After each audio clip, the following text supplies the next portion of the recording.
পথে চলে যাচ্ছে। আমরা আসলে জানি যে আমাদের রাষ্ট্রটা চলছে আসলে দলীয় নীতি। যখন যে দল ক্ষমতায় থাকে ওদের নীতি অনুযায়ী সবকিছু চেঞ্জ হয়। সাধারণত যে কোনো সভ্য বা উন্নত দেশে এরকম হওয়ার কথা। উদাহরণস্বরূপ আমরা দেখতে পারি আমেরিকা। ওখানে রিপাবলিকান বা ডেমোক্রেট যারাই ক্ষমতায় আসে ওদের যুদ্ধনীতি কিংবা মধ্যপ্রাচ্য বিষয়ক নীতি কিছুটা ডেভিয়েট করলেও কোনো ফান্ডামেন্টাল চেঞ্জ আসে। এর অনেকগুলো কারণ আছে। ওদের পলিটিক্যাল স্ট্রাকচার যথেষ্ট শক্তিশালী, এটা একটা কারণ। আর তার চেয়েও বড় কারণ হচ্ছে ওদের জনগণের কণ্ঠস্বর আরো অনেক অনেক বেশি শক্তিশালী। জনগণ জানে যে তারা কি চায়, তাদের কি চাওয়া উচিত এবং সেটা তারা কিভাবে আদায় করে। সরকার বা পলিটিক্যাল পার্টিগুলোর সাথে এদের পাওয়ার ডিসটেন্সটা খুব কম থাকে। বিভিন্ন অকেশনে তারা সরাসরি ইন্টারঅ্যাক্ট করতে পারে। এখন বাংলাদেশে আমরা দেখি উল্টো চিত্র। এখানে পাওয়ার ডিসটেন্স অনেক বেশি এবং শুধুমাত্র ভোটের মৌসুমেই আমরা দেখতে পাই যে জনগণের সাথে সরকারি ইন্টারাকশন হচ্ছে। এবং সেটা কোন ধরনের ইন্টারাকশন এটা আমরা সবাই কম বেশি জানি। এখানে দেখা যায় যে একটা দল ব্যাপক ম্যান্ডেট নিয়ে গদিতে বসলেও 2 বছর পর তারা যদি একটা জনবিরোধী কাজ করে তখন সেটা আটকানোর রাস্তা থাকে।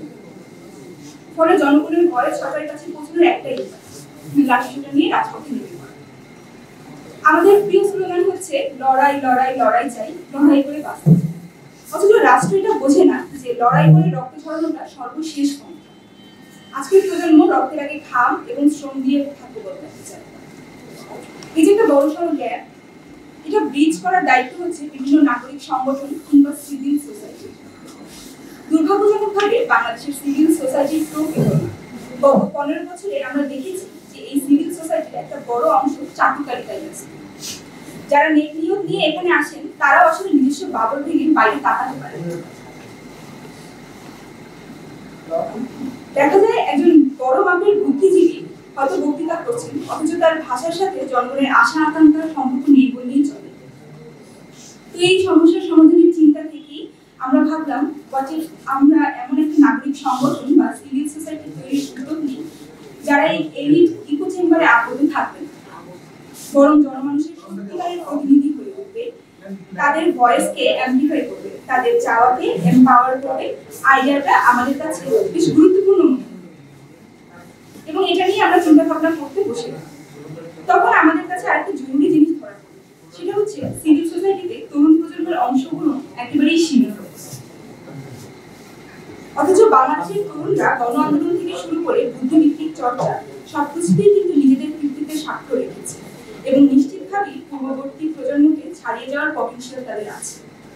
ফলে এই অমিত সম্ভাবনাময় তরুণকে দূরে রেখে সিভিল সোসাইটি কোনোভাবেই ফাংশন করতে পারে না। এটাই আসলে আমাদের মূল উদ্দেশ্য। মানব পরিবর্তনের নেশায় মাতাল হয়ে পড়ি, তাহলে যে বৈষম্য বিরোধী আন্দোলনের হাজার শহীদ তাদের আত্মত্যাগ কিন্তু বৃথা হয়ে যাচ্ছে। আমাদের আন্দোলনের স্পিরিট একেবারেই ব্যাহত হচ্ছে। আমাদের এই মুহূর্তে সবার আগে মনোযোগ দেওয়া উচিত এক নতুন বাংলাদেশ বিনির্মাণ করার পেছনে, যে বাংলাদেশের ভিত্তি হবে ইনসাফ, সুশাসন এবং জবাবদিহি। এগুলো নিশ্চিত করতে পারলেই হবে জনগণের সত্যিকার ক্ষমতায়ন বা পিপলস এম্পাওয়ারমেন্ট এবং সত্যিকার স্বাধীনতা অর্জিত হবে, যা আমাদের জনগণের চূড়ান্ত চাওয়া। সহজ কথায় স্পিক বাংলাদেশ ইউথের ভিশন হচ্ছে বাংলাদেশের জনগণের জন্য অর্থবহ স্বাধীনতা আনয়ন করা, যে স্বাধীনতা শুধুমাত্র টেক্সট বুকের পাতায় নয় বরং জনগণের হৃদয়েও বিরাজ করবে। সামনের দিকে আমরা এমন এক রাষ্ট্র গঠন করতে চাই যেখানে বিচারের বাড়ি বিবৃতিতে কাঁদবে না, যেখানে বিনা বিচারে কাউকে বছরের পর বছর আটকে রাখা হবে না, গুম কিংবা অপহরণের মতো মানবতা বিরোধী অপরাধের খবর পড়ে আমাদের চোখের জল ফেলতে হবে না, অথবা ক্যাঙ্গারু কোর্টের রায়ে কারো জীবন চিরতরে শেষ হয়ে যাবে না। আমরা চাই সমতার ভিত্তিতে গড়ে ওঠা একটি নতুন বাংলাদেশ। একদিকে 400 কোটি টাকা ব্যয়ে কারো বাবার ভাস্কর্য নির্মাণ হওয়া, আর অন্যদিকে মুখের ভাত জোগাতে না পেরে সন্তানকে বিক্রি করে দেয়া, এমন এক বৈষম্যে পরিপূর্ণ বাংলাদেশ আমাদের চোখে আর না পড়ুক, এটাই আমাদের চাওয়া। দেশ জুড়ে দুর্ভিক্ষের সময় সরকার প্রধানের বাসভবনে যেন 10-12 আইটেমের গরম গরম বুফের ডিনার না চলে, এটাই কিন্তু আমরা চাই। আবার ধরেন বন্ধুত্বের নিদর্শন হিসেবে এপার থেকে যখন ইলিশ মাছ পাঠানো হচ্ছে, ওপার থেকে বাঘ ছেড়ে দিয়ে আমাদের ডুবিয়ে মারা হচ্ছে। এই ধরনের বন্ধুত্ব, আসলে বন্ধুত্ব না বলে যাকে বোধ হয় মনিব এবং ভৃত্যের সম্পর্কই বলা চলে, এই ধরনের সম্পর্ক আমরা চাই কিনা সেটাও কিন্তু আসলে বিবেচনার বিষয়। আমাদের ট্যাক্সের টাকায় কেনা বুলেট যেন আমারই ভাইয়ের জীবন কেড়ে নিতে না পারে, সেটাও কিন্তু আমরা চাই। দেশের বিশ্ববিদ্যালয়গুলো যেন টর্চার সেলে পরিণত না হয়, কোনো দলীয় ক্যান্টনমেন্টে পরিণত না হয়। দেশের গণমাধ্যম যেন তামাশায় পরিণত না হয়, বরং স্বাধীনভাবে মত প্রকাশ করতে পারে। আমরা এগুলোর জন্যই চূড়ান্তভাবে কাজ করব। দেশের সকল জনগণের জন্য সমান অর্থনৈতিক, রাজনৈতিক এবং ধর্মীয় স্বাধীনতা ও অধিকার প্রতিষ্ঠা করাই আমাদের মিশন।